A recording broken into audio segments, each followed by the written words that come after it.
மகா மேன்மையும் அருமையான வாக்குத்தத்தங்கள் 65. ஆகையால் பொல்லாப்புனுக்கு நேரிடாது, வாதை உன் கூடாரத்தை அணுகாது. சங்கீதம் 91:10. புது சிருஷ்டிகளுக்கு பொல்லாப்பு நேரிடாது.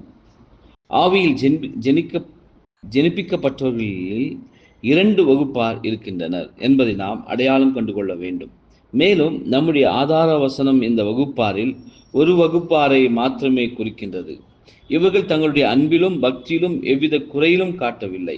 இவருடைய மாம்சீக விஷயங்களில் விபரீதங்கள் நிகழலாம்.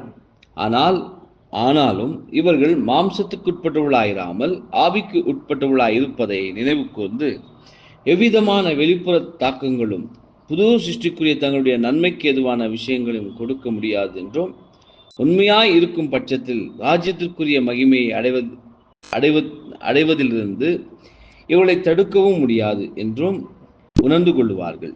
இந்த வகுப்பாருக்கும் இவர்களுக்கு நேரிடும் சகல விஷயங்களுக்குமே பொல்லாப்புனுக்கு நேரிடாது என்ற வாக்குத்தத்தமானது அருளப்பட்டுள்ளது. 2 வகுப்பாரில் ஒரு வகுப்பாராகிய திரள் கூட்டத்தினருக்கு சில பொல்லாப்புகள் நேரிடும். அவர்கள் மகா உபத்திரத்திற்குள் அனுமதிக்கப்படுவார்கள் என்பதே. ஆமென்.